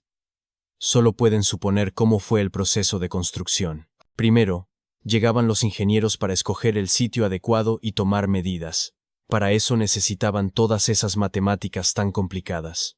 Después había que aprovisionarse de materiales. Los enormes bloques de piedra de los que hablamos antes se transportaban en barcos hasta el emplazamiento futuro de la pirámide, y entonces los obreros podían ponerse manos a la obra. Trabajaban en pequeños grupos, pero siempre había al menos 2 personas tallando y esculpiendo al mismo tiempo. Suena como un proyecto de construcción actual. Y en realidad no es tan distinto, salvo porque ocurrió hace miles de años. Es asombroso pensar en lo que los egipcios de la antigüedad consiguieron con herramientas de cobre y piedra. La pirámide está por fin terminada. ¿Pero es la misma pirámide que vemos hoy? ¿Por qué esta estructura brilla bajo el sol del desierto? ¿No debería ser de un color amarillo polvoriento? Pues no, Mosey. Con el tiempo, la acción humana y los elementos desgastaron completamente la capa exterior de piedra. En su día, artesanos expertos pulieron los bloques usando únicamente piedra y arena. El resultado final era una superficie lisa y brillante. El día de su inauguración, la gran pirámide de Giza era un triángulo perfecto de luz. Sus caras pulidas eran como enormes espejos que reflejaban el poderoso sol egipcio. Es el momento de ponerte las gafas de sol. Aquello tan brillante que ves en la cima de la pirámide era en realidad de oro. Se llamaba piramidión, la piedra de coronamiento que se colocaba arriba del todo. Estaba recubierta de láminas de oro. Como puedes imaginar, fueron esas piedras las primeras en desaparecer. Antes de devolverte al aula, haremos otra parada. Nos dirigimos a las Islas Británicas. Y no vamos a Stonehenge. Se trata de Newgrange, en el condado de Meath. Los científicos estiman que los antiguos habitantes de Irlanda construyeron este monumento de piedra hacia el 3200 A.C. Es más antiguo que Stonehenge y que la Gran Pirámide de Giza. La función del montículo circular de Newgrange es la misma que la de la pirámide, igual de enigmática. Se calcula que hay más de 220 toneladas de piedra colocadas en el valle. Y no son piedras amontonadas sin orden. El modo en que fueron dispuestas hace que la estructura sea completamente impermeable. Eso explica cómo Newgrange ha resistido tanto tiempo. ¿No te entran ganas, de repente, de comprar una funda bien estanca para tu móvil? Ahora estás de nuevo en tu pupitre. Pero la clase de matemáticas es lo último en lo que piensas. Estás pensando en la grandeza de las pirámides egipcias. Y te preguntas si tenemos algo comparable hoy en día. Pues debes saber que los ingenieros modernos están tan impresionados como tú con la Gran Pirámide. Hoy hay pirámides en todas partes. Hay una de cristal en el patio principal del famoso Museo del Louvre, en París. El perfil de San Francisco no sería el mismo sin la pirámide Transamérica, de 48 pisos. Pero es en Las Vegas donde se ha llegado más lejos. Allí se encuentra el Hotel Luxor. Es enorme. De hecho, es la tercera pirámide más grande del planeta. ¿Y sabes qué hay justo enfrente? Sí, una réplica de la Esfinge. Mide 305 metros de altura, 2 pisos más que la de Giza. En efecto, todo es más grande en Las Vegas. Acabamos de desenterrar la tumba de un médico real que vivió hace más de 4 milenios. Un hombre en cuyas manos reposaba la vida de los faraones. Poseía secretos tan valiosos que solo eran conocidos por los soberanos y los dioses. Y sin embargo, cuando se abrió su tumba en 2024, no se encontró ningún cuerpo. Solo permanecían pinturas deslumbrantes, intactas a través de los siglos, y extraños símbolos grabados en la piedra. ¿Quién fue ese hombre? ¿Por qué fue enterrado con conjuros dedicados a la diosa Escorpión? La tumba estaba profundamente enterrada bajo las arenas de Saqqara. El médico se llamaba Tetinebefu. Vivió hace unos 100 años, en uno de los periodos más enigmáticos de la historia egipcia, la frontera incierta entre su apogeo y su decadencia. Era el ocaso del antiguo imperio egipcio. El sol todavía brillaba sobre las pirámides recién terminadas, pero ya se alargaban las sombras. El faraón Pepi II habría reinado más que ningún otro antes que él, durante 90 años. Pero, al final de su reinado, el reino comenzaba a agrietarse. La autoridad central se debilitaba, los jefes locales ganaban poder, y las crecidas del Nilo se volvían caprichosas. En ese contexto incierto, aún así, aquel enigmático médico parecía haber prosperado. Su tumba fue exhumada por una misión arqueológica franco-suiza, a la sombra de las antiguas pirámides. Lo que más intrigó fue el descubrimiento de la cámara funeraria. Ningún cuerpo, ninguna riqueza. Parecía que la tumba, por desgracia, había sido saqueada hacía mucho tiempo, pero lo que quedaba resultó aún más fascinante. Palabras e imágenes grabadas en las paredes. Las pinturas conservan una intensidad sorprendente, con colores vivos milagrosamente preservados a pesar de los siglos pasados bajo tierra. Se distinguen cántaros, recipientes, extraños motivos abstractos y formas geométricas, y sobre todo jeroglíficos, líneas enteras de escritura sagrada, grabadas con tal precisión que parece que un alma entera se hubiera volcado en ellas. Gracias a estas inscripciones, se descubrió la verdadera identidad de Tetinebefu. No era un simple practicante, ostentaba el título de conjurador de Serket, la diosa egipcia asociada a los escorpiones, venerada y temida, pues se creía que neutralizaba venenos, curaba mordeduras y protegía a los vivos de las toxinas. Ese título de conjurador indicaba que Tetinebefu era especialista en picaduras y mordeduras peligrosas. Y si se le dedicó una tumba entera, seguramente fue porque era el máximo experto de Egipto en este campo, un hombre que sanaba tanto con la medicina como con la magia. Pero no se quedaba ahí. También llevaba el rarísimo título de director de plantas medicinales, mencionado solo en otra ocasión en toda la historia egipcia. Esto significa que dominaba el uso terapéutico de hierbas, raíces y aceites, con un conocimiento sin igual. Quizá te preguntes, ¿qué plantas? En un país dominado por el desierto.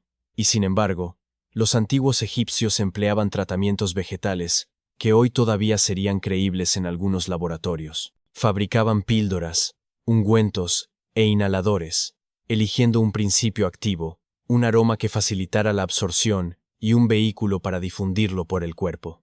¿No te recuerda algo? Es cierto que no contaban con una gran variedad de plantas tradicionales. Así, algunos ingredientes pueden parecernos extraños, como la mezcla de excrementos de cocodrilo y acacia con miel. Incluso elaboraron recetas de cremas contra las arrugas. También se descubrió que este enigmático sanador ostentaba el raro título de dentista en jefe, una designación casi inexistente en los registros antiguos. Las pruebas de la práctica odontológica en Egipto son extremadamente escasas. Este sabio no solo se dedicaba a combatir venenos o estudiar plantas, también se encargaba del cuidado de dientes y mandíbulas, que sufrían especialmente en aquella época. Por muy grandiosas que fueran sus construcciones, los antiguos egipcios pagaban un precio alto en su dentadura. El polvo y la arena se colaban constantemente en los alimentos. El pan lleno de impurezas y las verduras crudas desgastaban el esmalte, provocando una dolencia temida. La atrición. Las consecuencias eran graves. Dolor, infecciones, la pérdida prematura de los dientes. Por ello, debieron improvisar remedios. Por ejemplo, crearon la pasta de dientes más antigua conocida, hecha con roca pulverizada, menta y pimienta, una mezcla que, irónicamente, irritaba las encías, o pastas dentífricas elaboradas con cáscara de huevo, piedra pómez y natrón, un mineral salino que servía como agente limpiador. También desarrollaron enjuagues bucales con apio, salvado y hierbas para aliviar las dolencias. Algunas momias fueron halladas con dispositivos rudimentarios, anillos metálicos y hilos de oro que sujetaban dientes perdidos. No se sabe si estos aparatos eran un tratamiento en vida o un ornamento funerario para el más allá. Tetinebefu dominaba todos estos campos, 3 títulos raros reunidos en un solo hombre. En su época, debía de parecer un auténtico pozo de sabiduría. En un mundo sin tecnología moderna, era casi un mago capaz de salvar una vida con una simple hoja o un trozo de corteza. Por eso los arqueólogos creen que no era un médico ordinario. Probablemente fue el médico real, el hombre encargado de la salud del propio faraón. No se sabe con certeza a qué rey sirvió, quizá a Pepi II, y quién sabe, tal vez fue gracias a él que el faraón alcanzó una longevidad excepcional. Si esto se confirmara, Tetinebefu habría sido testigo del colapso del Imperio Antiguo, observando el final de la Edad de Oro desde el corazón del palacio. Luego, tras su muerte, fue enterrado, y su cuerpo se perdió o fue robado con el tiempo. Pero el equipo sigue estudiando la tumba, sacando a la luz los rastros de este hombre extraordinario. En términos generales, la medicina egipcia alcanzó un nivel sorprendentemente avanzado. Muchas prácticas todavía nos resultan familiares hoy. Tenían hospitales, especialistas, intervenciones quirúrgicas e incluso escuelas de medicina. Hombres y mujeres podían ser médicos, usaban tratamientos diversos y practicaban cirugía con instrumentos auténticos, bisturíes, pinzas, hilos de sutura. Algunos se dedicaban solo a los ojos, otros, a los dientes, el estómago o las llamadas enfermedades ocultas. Limpian y vendaban heridas, reparaban huesos fracturados con férulas de madera o caña envueltas en lino y sabían prevenir infecciones. Incluso había proctólogos. Crearon las primeras prótesis, como un dedo de madera con correas de cuero que permitía a los pacientes recuperar la capacidad de caminar. La prótesis más antigua data de hace 3 años. Pero lo más asombroso es que también intentaron extraer tumores. Un estudio reciente analizó el cráneo de un hombre de unos 30 años y 4 años de antigüedad. Se hallaron rastros de tumores antiguos y, alrededor de 3 de ellos, incisiones limpias hechas con herramientas metálicas. Prueba de que quizá intentaron extirparlos o examinarlos. ¿Fue un tratamiento? ¿Una autopsia? Nadie lo sabe. Otro cráneo, el de una mujer mayor de 50 años, presentaba las mismas señales, además de fracturas antiguas, perfectamente consolidadas, lo que sugiere que esos cuidados fueron eficaces. Ser sanador en esa sociedad significaba detentar un poder inmenso, combinando el papel de sacerdote, sabio y mago. Para los egipcios, la medicina era un arte necesario, venerado con el mismo respeto que sus dioses. Creían que la enfermedad implicaba al cuerpo y al espíritu. Así, un médico podía aplicar un ungüento y recitar un conjuro, y muchos de sus tratamientos funcionaban. Su reputación trascendió fronteras. Soberanos de tierras lejanas, como Persia, acudían a ellos. Incluso Homero afirmaba que los egipcios eran los sanadores más hábiles de todos. Por supuesto, su comprensión del cuerpo no era perfecta. Pensaban que el corazón gobernaba pensamientos y emociones, sin comprender el papel del cerebro. Sin embargo, su método observar signos, establecer un diagnóstico y proponer un tratamiento se parece muchísimo al de nuestra medicina moderna. Acompañaban sus gestos de plegarias, sí, pero también cerraban heridas. Su médico más célebre, Imhotep, fue un verdadero polímata, arquitecto, sacerdote, sanador. Fue tan admirado en vida que acabaron venerándolo como un dios de la medicina. Sí, un simple mortal convertido en divinidad. Y pensar que vivió 2 años antes que Hipócrates, a quien solemos considerar el padre de la medicina. De hecho, algunos sugieren, con cierta ironía, que deberíamos abandonar el juramento hipocrático y adoptar el juramento de Imhotep. Porque aquellos egipcios no solo colocaron piedras, también sentaron las bases de la medicina. Todos conocemos ciertos símbolos icónicos. La Estatua de la Libertad evoca Estados Unidos. La Torre Eiffel encarna París. Y esa máscara, no cabe duda de que es la de Tutankamón, ¿verdad? Podrías pensar que los historiadores ya han examinado hasta el más mínimo detalle de la historia del rey Tutankamón. Pero te equivocas. A veces, lo más evidente pasa desapercibido. Por ejemplo, esa máscara icónica en realidad no le pertenecía y jamás fue diseñada para él. Presta atención. ¿Podemos ver un primer plano de esa máscara? Gracias. ¿Ves esos agujeros? Servían para fijar unos pendientes. Y lo cierto es que, en el antiguo Egipto, los pendientes solían llevarlos principalmente mujeres o niños de alto rango. Si conoces bien la historia, podrías objetar. Pero Tutankamón era un niño, ¿no es cierto? Y tendrías razón. Subió al trono con apenas 9 años. Por desgracia, su reinado fue breve, pues murió muy joven. A los 9 años, quizá aún llevaba pendientes, pero seguramente dejó de usarlos al hacerse mayor. Parece lógico, ¿verdad? En realidad, no tanto. Habría sido muy sorprendente que se encargara una máscara funeraria para un niño, porque nadie esperaba que muriera tan pronto, y mucho menos con 9 años. Su fallecimiento repentino sugiere más bien que aquel rostro dorado fue simplemente la mejor opción disponible en el momento de su muerte. Otros indicios apuntan a que este uso fue improvisado. Aunque su cuerpo momificado pudo esperar algún tiempo, su familia deseaba asegurarle un rápido tránsito al más allá. Algunos especialistas creen incluso que la pintura de la tumba no había terminado de secarse cuando se selló. Y sin embargo, si miras bien su máscara, es una obra de arte tan exquisita que cuesta creer que se hiciera a toda prisa. Es mucho más refinada que los simples rostros de cartón piedra. La pieza mide 53 centímetros de altura, está engastada con piedras preciosas y luce una barba postiza de oro macizo de 2,5 kilos, elevando el peso total de la máscara a 10 kilos. De acuerdo, todo esto resulta un poco desconcertante. Estamos hablando de un máscara de niño, pero que lleva una barba. ¿Has visto alguna vez un niño de 9 años con barba? Yo tampoco. Piénsalo un momento. El rostro de un adulto no se parece en nada al de un niño. Un dato interesante. El crecimiento facial se ralentiza mucho después de los 16 años. Eso significa que, cuando Tutankamón murió con 19, sus rasgos ya eran de hombre adulto. Imagina por un momento que hubieran tratado de ajustar una máscara infantil en su cara.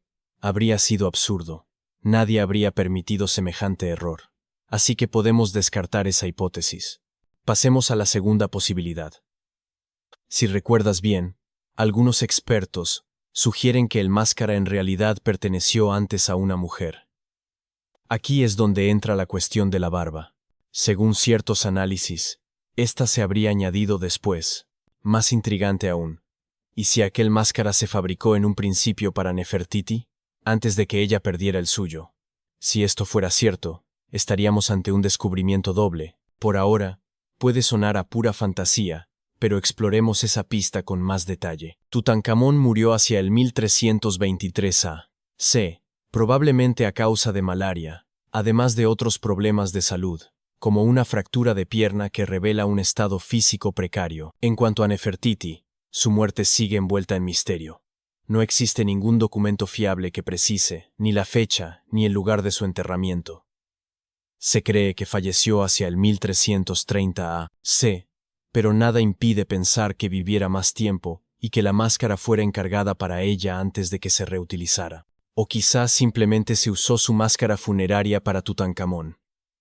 Al fin y al cabo, pertenecían a la misma familia. De algún modo, se dice que fue su madrastra, pues se casó con Akenatón, considerado el padre de Tutankamón. Sin embargo, esta filiación sigue siendo motivo de debate entre especialistas. Hay que reconocer que la genealogía egipcia es un auténtico rompecabezas. Veo que no estás del todo convencido por la idea de que Tutankamón heredara una máscara femenina. Permíteme entonces exponerte otra hipótesis. Aquí tienes a Howard Carter, el célebre arqueólogo que descubrió la tumba del joven faraón, situada en el Valle de los Reyes, cerca de Luxor. Aquella sepultura asombró al mundo por su estado de conservación, pero cuando Carter entró, notó algo extraño.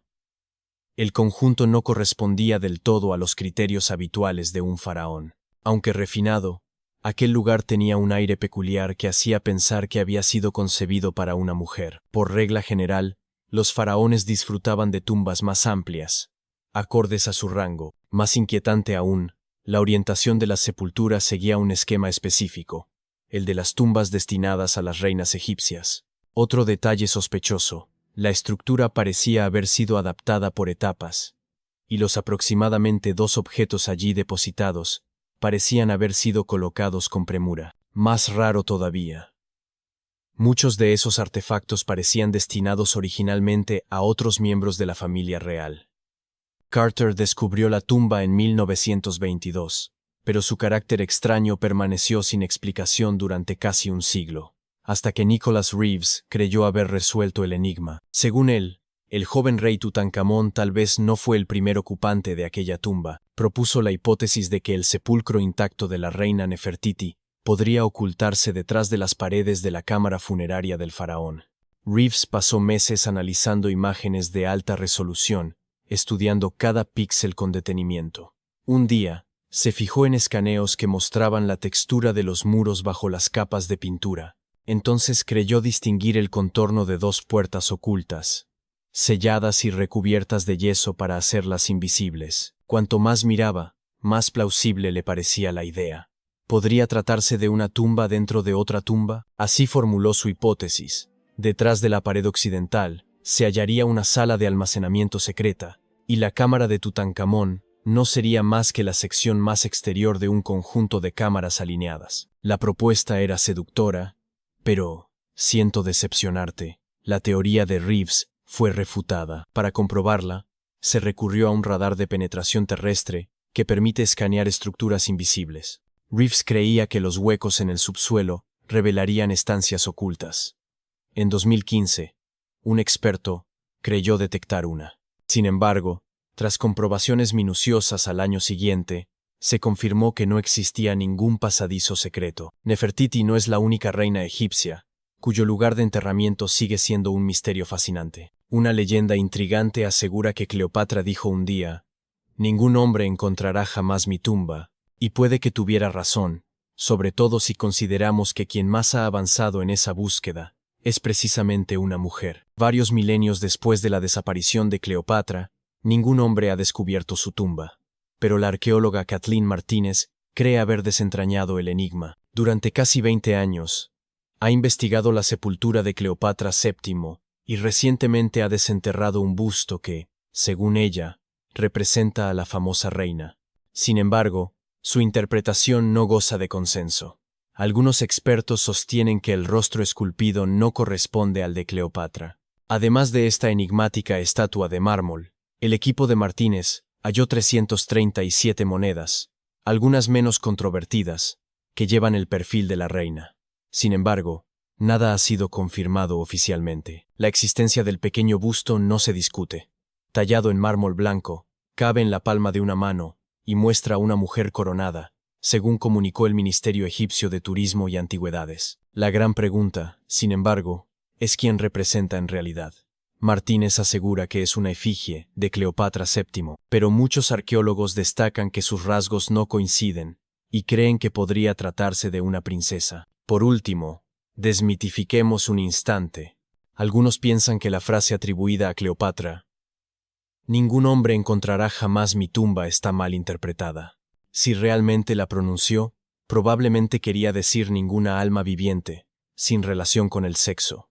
Imagina que te eligen para responder una de las preguntas más importantes de toda la historia. ¿Cuál fue la primera civilización de la Tierra? La descripción del puesto es sencilla, pero la tarea es extremadamente difícil. Tienes que desenterrar pruebas de la primera civilización oficial del mundo. ¿Fueron los sumerios? ¿En la antigua Mesopotamia? ¿O los antiguos egipcios, establecidos a lo largo del Nilo? Sin querer meterte presión, la historia está literalmente en tus manos. Buena suerte. Dado que no puedes viajar en el tiempo y visitar la antigua Mesopotamia para conseguir respuestas, tendrás que investigar en bases de datos de museos para obtener algunas pistas. Antes que nada, necesitamos una definición de qué se considera una civilización. No se trata simplemente de miles de personas viviendo juntas en armonía. Hay ciertos elementos clave que, combinados, hacen que un grupo de personas se convierta en una civilización. Por ejemplo, la planificación urbana, la construcción de ciudades, los sistemas de irrigación y la escritura. Decides comenzar tu investigación sumergiéndote en la historia de los sumerios, que actualmente ostentan el título de la primera civilización del mundo. Ahora, imagina ser el primero de tu especie. Eso significa que no tienes ejemplos externos. Significa empezar completamente desde cero. Lo primero que necesitas es un pedazo de tierra, y como en esa época no existían compañías de agua, tenías que buscar un terreno con acceso fácil a fuentes hídricas. Así, los sumerios se asentaron entre dos grandes ríos, llamados el Éufrates y el Tigris, en el sur de Mesopotamia, alrededor del año 5000 a.C. Dato curioso, Mesopotamia significa la tierra entre dos ríos. En un mapa moderno, esto correspondería aproximadamente a Irak. Además de la tierra, una civilización necesita un método para obtener alimento. Los sumerios tuvieron que enfrentarse a un clima seco y caluroso, pero aún así, lograron que la agricultura prosperara desviando las aguas de los ríos, construyendo embalses y presas. Los sumerios fundaron una serie de asentamientos que emergieron a lo largo de las llanuras mesopotámicas. La célebre ciudad de Babilonia fue una de ellas. Sí, esa ciudad que supuestamente tuvo los jardines colgantes. Digo supuestamente, porque no hay pruebas definitivas de que este monumento realmente existiera. Sin embargo, fue considerada una de las 7 maravillas del mundo antiguo y citada como un prodigio de la ingeniería en un libro antiguo publicado hacia el 290 a.C. Aunque no se han encontrado rastros de los jardines de Babilonia, los sumerios eran reconocidos como constructores sumamente habilidosos. Sus ciudades estaban repletas de edificios de ladrillo cocido, y los más impresionantes eran los zigurats, pirámides escalonadas construidas con fines espirituales. Los sumerios desarrollaron una red comercial para complementar los recursos escasos y comenzaron a intercambiar mercancías con civilizaciones emergentes cercanas, como Anatolia y Egipto. El auge del comercio los llevó a crear lo que se considera el primer sistema de escritura del mundo. Este sistema empezó de manera sencilla, probablemente hacia el 3400 a.C. Cada sílaba se representaba con un dibujo. Con el tiempo, evolucionó hasta convertirse en un sistema de escritura cuneiforme plenamente desarrollado. ¿No me crees? Mira esta pieza de época babilónica. Esta enorme losa de basalto se llama el Código de Hammurabi. Es reconocida como la primera recopilación de leyes escritas de la humanidad. Según la historia, fue grabada en piedra volcánica alrededor del año 1760 a.C. Observa la precisión de esos grabados. Es impresionante, pero su contenido también sorprende. Estas 282 leyes abarcan desde regulaciones comerciales hasta normas severas de justicia. Sin embargo, los historiadores no se ponen de acuerdo en si los sumerios fueron realmente los primeros en inventar la escritura. Algunos creen que podrían haber sido los antiguos egipcios. Detengámonos aquí. Se cree que los primeros asentamientos de Egipto surgieron hacia el 5500 a.C., lo que sería anterior a la civilización sumeria. Pero recuerda, una civilización necesita ciertos elementos para ser considerada como tal. El antiguo Egipto estaba compuesto por varias ciudades-estado pequeñas, como Memphis, Abidos y Tebas, diseminadas a lo largo del Nilo.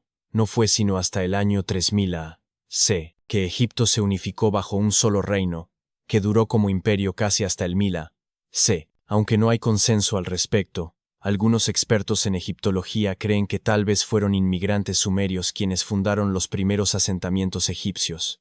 La prueba sería la presencia de sellos cilíndricos de piedra dura, un objeto muy usado en Sumer. Estos sellos servían para autenticar transacciones legales, pero es difícil determinar si esta práctica llegó con inmigrantes sumerios o simplemente a través del comercio. Como el periodo de tiempo no es el único criterio que podemos usar para decidir quién fue primero, tendremos que mirar otros aspectos. Al igual que los sumerios Los egipcios también fueron constructores extremadamente competentes.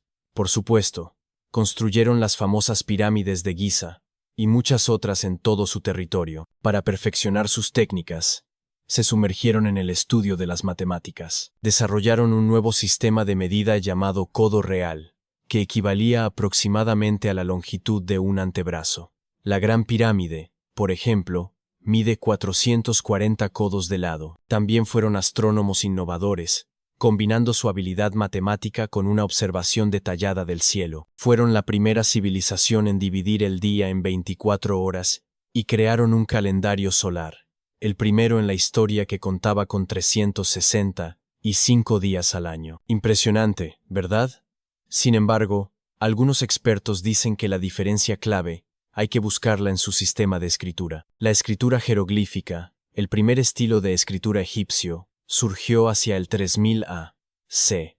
Era un sistema compuesto por más de 700 símbolos grabados en piedra. Durante mucho tiempo, los investigadores creyeron que la escritura sumeria era anterior a la egipcia, pero un hallazgo reciente hecho por investigadores de Yale apunta en sentido contrario. Los arqueólogos descubrieron una tabla con 4 signos que dataría del 3250 a.C., y también hallaron otro grabado en roca que representa un elefante preñado, que podría datar del 4000 a.C. Y existe una tercera posibilidad de la que pocos hablan: la civilización del Valle del Indo, también conocida como la India antigua, ubicada en lo que hoy es Pakistán y la India. La civilización del Valle del Indo también es candidata al título de la más antigua, debido al origen incierto de los textos hindúes, conocidos como los Upanishads. La civilización del Valle del Indo prosperó alrededor del 3000 a.C., pero los registros muestran que sus habitantes comerciaban con Mesopotamia hacia el 3500 a.C. Un momento, ¿cómo es posible? No se trata de viajeros en el tiempo. No estamos en una película de ciencia ficción. Ya había asentamientos agrícolas en la región que, poco a poco, se convirtieron en grandes ciudades, como Harappa y Mohenjo-Daro. Estas antiguas ciudades indias eran sofisticadas, con casas de ladrillo cocido construidas en un sistema de cuadrícula. Incluso tenían sistemas de drenaje y alcantarillado que conectaban casi todas las viviendas y usaban la gravedad para evacuar los residuos fuera de la ciudad. Eran verdaderamente avanzados. También se trataba de una civilización muy religiosa, con las creencias hindúes en el centro de su cultura. Aún así, sus ciudades no estaban llenas de templos. De hecho, el edificio más importante de Mohenjo-Daro era un baño público. Interesante, ¿no crees? ¿Por qué no podemos confirmar si fueron la primera civilización de la Tierra? Aunque algunos historiadores sospechan que los orígenes de sus habitantes podrían remontarse al 5000 a.C., no hay pruebas concluyentes de ello, solo conjeturas. La mejor evidencia que tenemos son los Upanishads. Estos textos están llenos de filosofía, mantras y rituales. El problema es que gran parte de las prácticas hindúes consistía en memorizar y transmitir la sabiduría de los Upanishads oralmente. Por eso, pasó mucho tiempo antes de que se plasmaran por escrito. En fin, diría que los historiadores aún no están seguros de cuál fue la primera civilización del mundo. Solo podemos conjeturar por ahora, pero quién sabe qué nuevo descubrimiento podría revelarnos la respuesta algún día.